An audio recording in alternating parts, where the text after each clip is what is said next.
This might not make much sense in the scheme of my typical reviews, but I'm gonna try it anyway, you guys. Let's come over here to my review screen. There it is.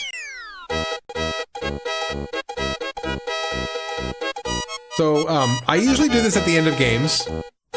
Final Fantasy, the original. I'm gonna try to review this the best I can, although this is gonna be tough, I can tell, because I'm so far removed from this game. A lot of this stuff is very much outdated, and I don't think I'm worried that the score won't reflect it, but let's try it anyway. Just see what it looks like as the dust settles. So story and characters, music and audio, graphics and visuals, level design, gameplay, and each one of them has a multiplier to the side of it based on how much I appreciate or how much I like for each one of those. So feel free to chime in. Feel free to advocate for a certain area that you want either higher or lower or whatever you want. We'll do this together. Story and characters. Consider the narrative and characters, including voice acting. There's no voice acting in this, obviously. Are they convincing, memorable? Do they enhance the experience?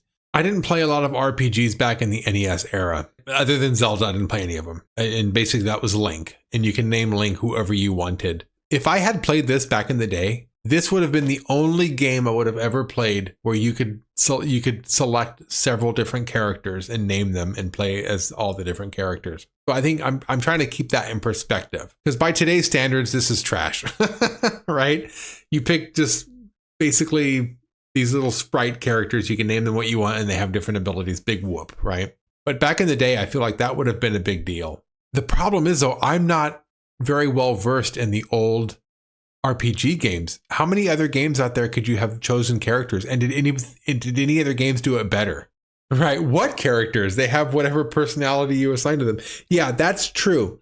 But the fact that you could pick all the different characters and they all had different abilities. An hour into this game, I'm already thinking like, well, what if I chose the Black Mage instead? What if I chose this person? Like I'm already going through all those scenarios in my head. So that part of it is exciting. Think whatever you say, it's fine. I played and finished almost all the mainline Final Fantasy games and a ton of the other JRPGs. And if I take away my nostalgia goggles, this game is objectively like a 5 out of 10 for me.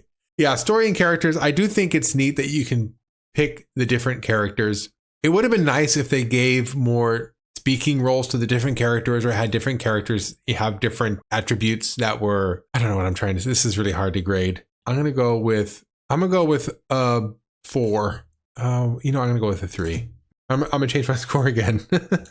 I was going with a 3 because I was focused on the characters. I forgot about the fact that there was a story involved too.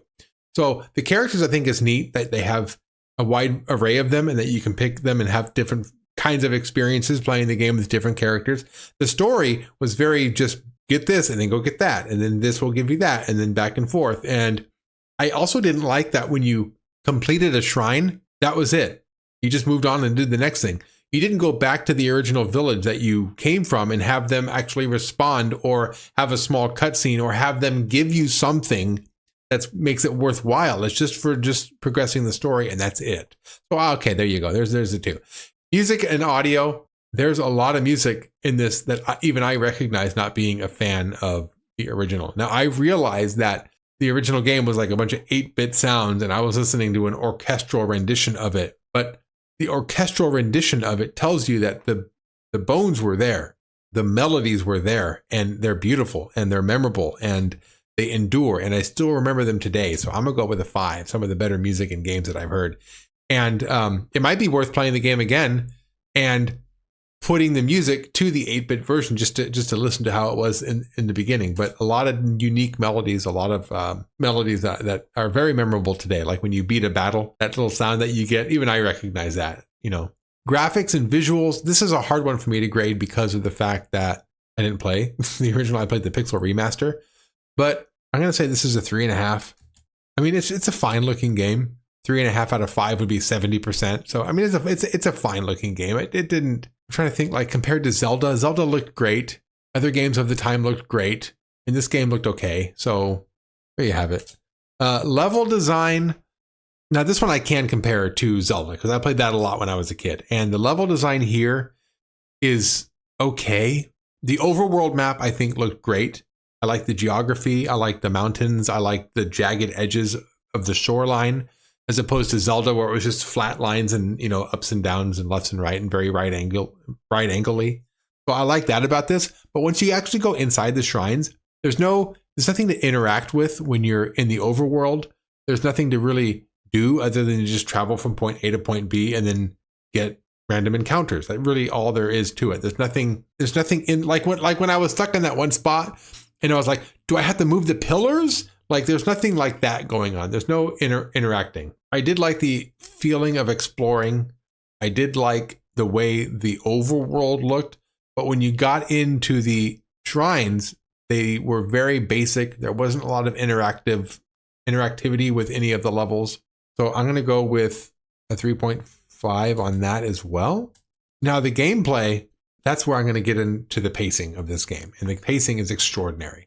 Because when you first start off, you're just kind of wandering around and then you beat that first Chaos Shrine. And then the bridge opens up and then you're able to go up and explore even more. And then by the time you get to the next town, you get the ship and then you're able to go on the sea.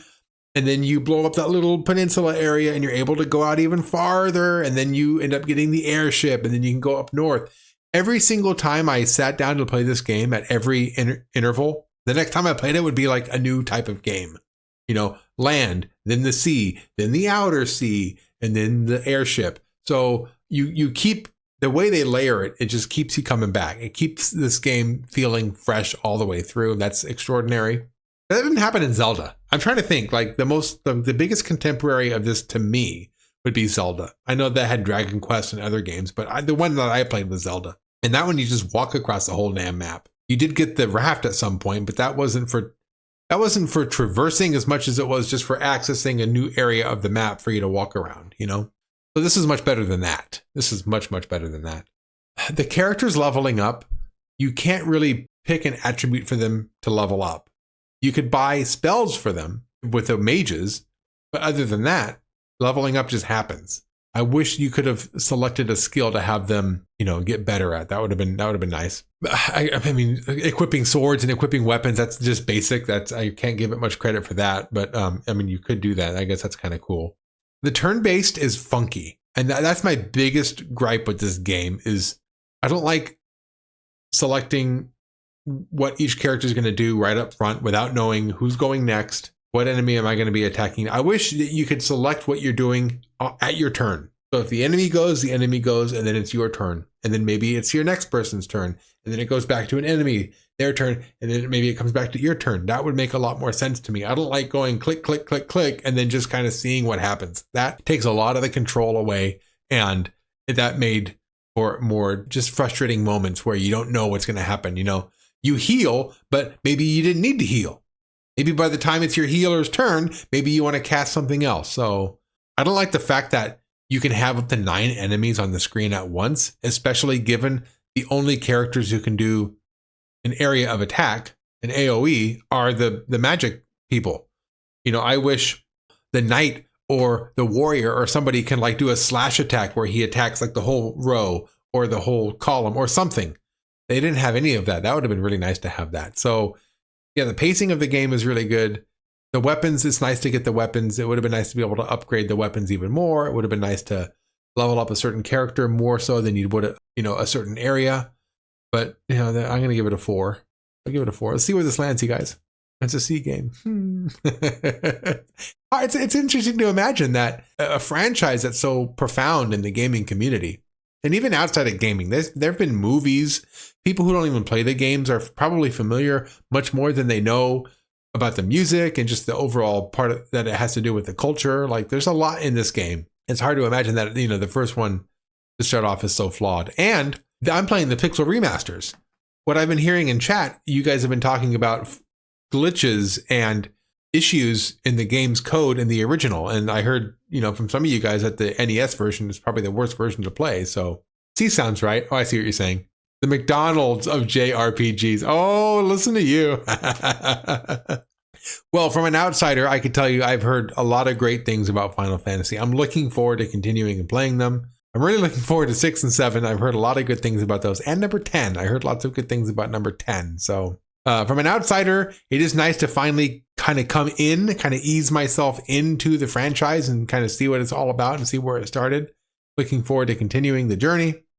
And thank you to everybody out there who's been coming to watch my streams and helping me out. Hopefully you continue to come in and help me to play some more in the future. Thank you, everybody. I appreciate your time and energy that you've given to me.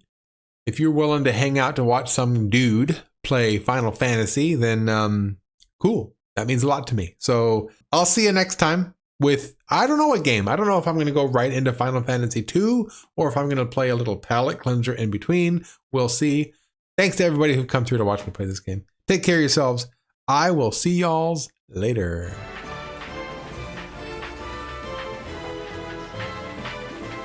Too bad about King.